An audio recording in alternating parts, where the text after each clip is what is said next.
और उसका 12 साल का बेटा रोहन हाथ में लाठी और टॉर्च लेकर अपने खेतों की ओर बढ़े। उनके कदमों की आवाज सूखे पत्तों पर चरमरा रही थी। बाबा, हवा कुछ अजीब नहीं चल रही। उसकी आवाज में एक सेरन थी और उसकी नजरें बार बार झाड़ियों की ओर जा रही थी। भानु ने टॉर्च की रोशनी आगे डाली और बोला, बेटा, ये सर्दी की हवा है, ऐसे ही चलती है। तू बस ध्यान रख कि कोई आवारा जानवर हमारी फसल न चर जाए। बड़ी मेहनत से यह अनाज उगाया है। उसने अपने मन के डर को छिपाने की कोशिश की, लेकिन उसके माथे पर पसीने की बूंदें चमक रही थीं। दोनों चलते चलते उस मोड़ पर पहुंचे जहां से रास्ता 2 हिस्सों में बढ़ता था। एक रास्ता उनके खेत की ओर जाता था और दूसरा दक्षिणी खेत की ओर। दक्षिणी खेत के नाम से ही गांव वालों के पसीने छूट जाते थे। वहां की झाड़ियां इतनी घनी और काली थीं कि दिन में भी वहां जाने से लोग कतराते थे। कहा जाता था कि वहां की जमीन का रंग भी कुछ अलग सा था, मानो वो खून से सींची गई हो। रोहन ठिठक कर रुक गया। उसने उस वीरान रास्ते की ओर इशारा करते हुए पूछा, बाबा, उस दक्षिणी खेत की तरफ लोग क्यों नहीं जाते? कल स्कूल में दोस्त कह रहे थे कि वहां किसी को जिंदा जला दिया गया था। क्या ये सच है? भानु का चेहरा अचानक सख्त हो गया। रोहन, ये फालतू की बातें तुझे किसने बताई? तू अभी बच्चा है, तेरा काम सिर्फ पढ़ाई लिखाई करना है। ये गांव अब रहने लायक नहीं रहा। बस ये फसल कट जाए, फिर हम इस गांव को छोड़कर शहर चले जाएंगे। भानु की चाल तेज हो गई थी, मानो वो उस रास्ते की गंध से भी दूर भागना चाहता हो। रोहन की आंखों में आंसू आ गए। नहीं बाबा, मैं नहीं जाऊंगा। इस गांव में मेरा बचपन बीता है, मेरे दोस्त हैं, मेरी यादें हैं। हम अपना घर छोड़कर क्यों भागे? तभी सामने से एक आकृति आती दिखाई दी। वो हरिया था, हाथ में कुदाल लिए और लड़खड़ाते कदमों से चलता हुआ। उसके मुंह से कच्ची शराब की तीखी गंध आ रही थी, जो सर्द हवा में चारों ओर फैल रही थी। उसकी आंखों के नीचे काले घेरे थे और वो लगातार बड़बड़ा रहा था। भानु ने उसे रोका। हरिया, इस वक्त कहाँ जा रहा है? आधी रात होने को है। आज रात बाहर रहना ठीक नहीं है। अरे भानु भाई, खेत जाना है। नहर का पानी आज रात हमारे हिस्से में है। अगर अभी पानी नहीं चलाया तो धान सूख जाएगा। फसल सूख गई तो बच्चे भूखे मर जाएंगे। पर हरिया, तेरा खेत तो उसी दक्षिणी खेत की सीमा से लगा हुआ है ना? तुझे पता है ना वहां क्या हुआ था? रात के अंधेरे में वहां की हवाएं बदल जाती हैं। हाँ भानु भाई, डर तो डरपोकों के लिए है। वो दक्षिणी खेत मेरे खेत से काफी दूर है। मुझे बस नाली खोलनी है और वापस आ जाना है। भूत प्रेत कुछ नहीं होते, सब मन का वहम है। शराब पेट में हो तो यमराज भी सामने आए तो उसे भी रास्ता दिखा दूं। मत जा हरिया, मैं सच कह रहा हूं। वो आज भी उसी गुस्से में है जैसी पहले थी। उसकी रूह को शांति नहीं मिली है। कल रात भी किसी ने वहां चीखें सुनी थी। अरे भाई, हमने थोड़ी जलाया था उसे। जिसने पाप किया वो भुगते। मुझे अपना काम करने दो। इतना कहकर हरिया अंधेरे में ओझल हो गया। रोहन ने कांपते हुए कहा, बाबा, हरिया चाचा को रोक लीजिए। मुझे लग रहा है आज कुछ बहुत बुरा होगा। वहां की हवा बहुत कड़वी लग रही है। बेटा, उसने पी रखी है।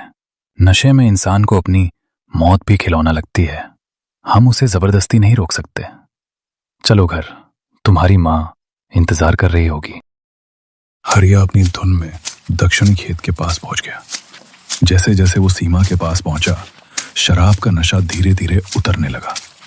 वहां की हवा अचानक ठंडी हो गई, ऐसी ठंड जो कपड़ों को चीर कर जिस्म में समा रही थी। सन्नाटा इतना गहरा था कि उसे अपनी ही धड़कनें किसी नगाड़े की तरह सुनाई दे रही थी। उसने चारों ओर टॉर्च घुमाई, लेकिन रोशनी धुंध में खो गई। उसे दूर से किसी के सुबकने की आवाज सुनाई दी। वो आवाज बहुत धीमी थी, जैसे कोई सिसकियां भर रहा हो। कौन है? भानु भाई, तुम हो क्या? डराओ मत मुझे। अगर ये कोई मजाक है तो अच्छा नहीं होगा। कोई जवाब नहीं आया, बस रोने की आवाज तेज हो गई। अब वो आवाज चारों तरफ से आ रही थी। अचानक हवा का एक तेज झोंका आया और हरिया की टॉर्च बंद हो गई। अंधेरे में उसे एक गूंजती हुई आवाज सुनाई दी। मुझे मत जलाओ, मेरा क्या कसूर है? देखो, मेरी खाल जल रही है। बचाओ, बहुत जलन हो रही है। पानी दो। हरिया के पैर सुन पड़ गए। अचानक एक हल्की नीली रोशनी झाड़ियों के पीछे से निकली। उसने देखा कि सामने एक धुंधली आकृति खड़ी थी, जिसके कपड़े जले हुए थे और खाल लटक रही थी। उसकी आंखों की जगह गहरे गड्ढे थे जिनसे लगातार खून बह रहा था। वो रीता थी। उसका चेहरा इतना विकृत था कि उसे देखकर हरिया की चीख उसके गले में ही फंस गई। इधर भानु और रोहन घर पहुंच चुके थे, लेकिन रोहन का मन अशांत था। वो खिड़की से बाहर देख रहा था। बाबा, हमें हरी काका के पास जाना चाहिए। वो गांव के सबसे बुजुर्ग हैं। शायद वो हरिया चाचा को बचा सकें। उन्हें इस गांव के इतिहास और इन शक्तियों के बारे में सब पता है। भानु को भी खतरे का एहसास हो रहा था। उसे महसूस हो रहा था कि वातावरण में कुछ भारीपन आ गया है। दोनों तुरंत घर से निकले और दौड़ते हुए हरी काका के घर पहुंचे। हरी काका आंगन में नीम के पुराने पेड़ के नीचे बैठे हुए थे। उनके चेहरे पर गहरी चिंता की लकीरें थी। काका, अनर्थ हो गया। हरिया दक्षिणी खेत की तरफ गया है। भानु ने हाफते हुए कहा। उन्होंने कांपते हाथों से आसमान की तरफ देखा, जहां बादल अब खूनी लाल दिख रहे थे। वे बोले, भानु, अब बहुत देर हो चुकी है। काल ने उसे बुला लिया है। उसकी प्यास आज बहुत तेज है। अब तक तो वो उसका खून पी रही होगी। उसने सालों से इंतजार किया है किसी ऐसे का जो उसकी सीमा में अकेले आ। काका, आखिर रीता कौन थी? उसे क्यों जलाया गया? गांव वाले उसके नाम से क्यों कांपते हैं? बेटा, ये करीब 20 साल पुरानी बात है। रीता इस गांव के मुखिया के घर काम करती थी। भोली भाली लड़की थी। उसकी मुस्कान पूरे गांव को रोशन कर देती थी। उसे मुखिया के लड़के से प्यार हो गया। जब मुखिया को यह पता चला तो उसे लगा कि उसकी ऊंची जाति और खानदान की इज्जत मिट्टी में मिल जाएगी। उसने षड्यंत्र रचा और अपनी ही हवेली के वफादारों के साथ मिलकर उसे आधी रात को दक्षिणी खेत में ले जाकर जिंदा जला दिया। उस रात उसकी चीखें किसी ने नहीं सुनी, क्योंकि उस रात भी आज जैसी ही आंधी आई थी। उसने मरते समय पूरे गांव को श्राप दिया था कि जो भी उस खेत की मिट्टी को छुएगा वो तड़प तड़प कर मरेगा। आज वही चीखें गांव को निगल रही हैं। क्या उसे कभी न्याय नहीं मिला? इंसानी कानून ने तो आंखें मूंद ली, पर प्रकृति ने उसे एक भयावह रूप दे दिया। काका, कुछ तो रास्ता होगा। हम हरिया को ऐसे मरने नहीं दे सकते। गांव के बाहर शमशान के पास एक तांत्रिक ठहरा हुआ है। लोग कहते हैं कि वह बड़ा सिद्ध है और आत्माओं को वश में करता है। उसके पास कुछ ऐसी चीजें हैं जो रूहों को बांध सकती हैं। चलो, शायद वो कुछ कर सके। वे तीनों भागते हुए गांव की सीमा पर पहुंचे। वहां एक पुरानी झोपड़ी थी जिसके बाहर आग जल रही थी। तांत्रिक आग के पास बैठा था। उसने अपने चेहरे पर राख मल रखी थी।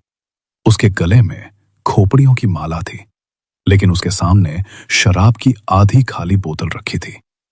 जैसे ही उसने तीनों को आते देखा, उसने हड़बड़ाहट में बोतल को अपने पुराने कंबल के पीछे छिपा दिया।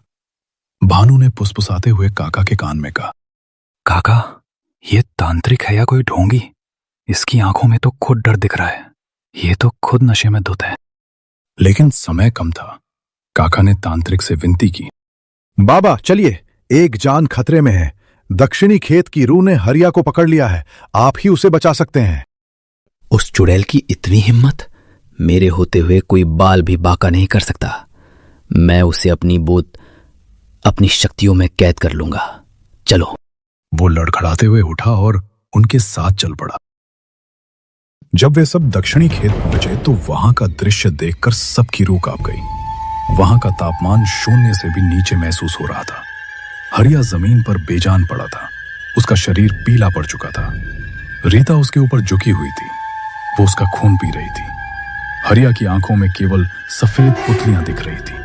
तांत्रिक ने कांपते हाथों से कुछ भस्म निकाली और मंत्र पढ़ना शुरू किया। ऐं ह्रीं क्लीं, हट, भाग जा। लेकिन उसकी जुबान लड़खड़ा रही और उसका शरीर थर-थर कांप रहा था। रीता धीरे से मुड़ी। उसकी गर्दन मुड़ने की आवाज कड़क कड़क करके आई, जैसे सूखी लकड़ियां टूट रही हों। उसके चेहरे पर भयानक मुस्कान थी, जिसमें मांस के टुकड़े फंसे थे। क्या हुआ तांत्रिक? मंत्र भूल गए? ये शराब की गंध तेरे मंत्रों को कमजोर कर रही है। तूने सोचा था कि दिखावे की शक्ति से मुझे हरा देगा। लगता है वो पुराना साधु बाबा मर गया जो मेरा रास्ता रोकता था। अब इस गांव में मेरा राज होगा। आज मैं हर उस शख्स को मारूंगी जो उस मुखिया के वंश से या इस गांव से जुड़ा है। रीता बिजली की गति से झपटी। तांत्रिक को संभलने का मौका भी नहीं मिला। उसने तांत्रिक को अपनी चपेट में ले लिया और उसे हवा में उठा दिया। वो अब तांत्रिक का खून पीने लगी। तांत्रिक की चीखें जंगल में गूंजी और फिर शांत हो गई। भानु, रोहन और काका पत्थर की तरह जम गए। उनकी हिम्मत नहीं हो रही थी कि वहां से भाग सके। भानु ने रोहन को अपने पीछे छुपाया और कांपती आवाज में मन ही मन भगवान को याद करने लगा। हे भगवान, मुझसे बड़ी गलती हो गई जो मैं अपने बच्चे को यहां ले आया। हमें बचा लो। इस निर्दोष बच्चे का क्या कसूर है? रीता अब उनकी तरफ बढ़ने लगी। उसके पैर जमीन को नहीं छू रहे थे। वो हवा में तैरती हुई आ रही थी और उसके पीछे जलते हुए मांस की गंध आ रही थी। रीता जैसे ही भानु और रोहन के करीब आई, उसने अपना हाथ हवा में उठाया। आज कोई नहीं बचेगा। वो फुसफुसाई। अचानक एक तेज दूधिया रोशनी आसमान से गिरी और पूरे खेत में फैल गई। रीता किसी अदृश्य वार से हवा में उछलकर दूर जा गिरी। वो दर्द से करा उठी और उसकी चीख किसी जानवर जैसी थी। ये क्या था? ये जलन। ये तो वही पुरानी शक्ति है। बुद्धे, तू अभी तक जिंदा है? तेरी हड्डियां तो मिट्टी हो जानी चाहिए थी। अंधेरे से एक अत्यंत प्रभावशाली वृद्ध पुरुष निकल कर आए। उन्होंने श्वेत वस्त्र धारण किए थे और हाथ में एक रुद्राक्ष की लाठी थी। ये वही बाबा थे जिन्होंने अपनी पूरी जिंदगी इस गांव की भलाई में लगा दी थी और जिन्हें सब 10 साल पहले मृत समझ चुके थे। गांव में अफवाह थी कि उन्होंने समाधि ले ली है। रीटा, अन्याय तेरे साथ हुआ था, ये सच है। मुखिया और उसके साथियों ने पाप किया था, पर उसका बदला तू इन निर्दोषों से नहीं ले सकती। तूने अपनी पीड़ा को नफरत में बदल दिया है। मैंने तुझे पहले भी रोका था जब तूने गांव के पशुओं को मारना शुरू किया था, और आज भी रोकूंगा। तू मुझे नहीं रोक सकता। मैं प्रतिशोध की आग हूं। वो बाबा की ओर चपटने वाली थी, लेकिन बाबा ने हवा में एक रेखा खींच दी जिससे आग की एक दीवार खड़ी हो गई। रीता उस दीवार को पार नहीं कर पाई। ओम श्रीम ह्रीम क्लीम सर्वदुष्ट शक्तयः विनाशाय आत्मा शांति प्रदाय विलीन भव। जैसे ही मंत्र पड़ा रीता के शरीर पर पड़ी, उसका शरीर धुएं में बदलने लगा। उसके जले हुए अंग अब गलने लगे थे। वो भयानक तरीके से चीखी। मैं वापस आऊंगी बुड्ढे। मैं इस गांव की मिट्टी में हूं। जब तक ये खेत रहेगा, मैं रहूंगी। मैं सबका खून पी जाऊंगी। मेरी प्यास कभी नहीं बुझेगी। एक कान फाड़ देने वाले धमाके के साथ वो गायब हो गई और पीछे केवल राख की एक ढेरी छोड़ दी। खेत में अचानक शांति छा गई। हवा की ठंडक खत्म हो गई। बाबा, आपने आज हमारे परिवार को बचा लिया। मैं आपको कभी नहीं भूलूंगा। हमें माफ कर दीजिए कि हमने आपकी शक्ति पर संदेह किया। बाबा, आप इतने दिनों से कहाँ थे? हमने तो मान लिया था कि आप हमें अकेला छोड़कर चले गए। मैं हिमालय की कंदराओं में कठिन तपस्या कर रहा था ताकि इस रूह को पूरी तरह से मुक्ति दिला सकूं, पर इसकी नफरत बहुत गहरी है। इसे अभी मुक्ति नहीं, सजा चाहिए। प्रकृति का संतुलन बनाए रखने के लिए मुझे वापस आना ही था। अब मैं कहीं नहीं जाऊंगा। मैं इसी गांव में रहूंगा। ये गांव ही मेरा घर है और इसकी रक्षा करना ही मेरा धर्म है।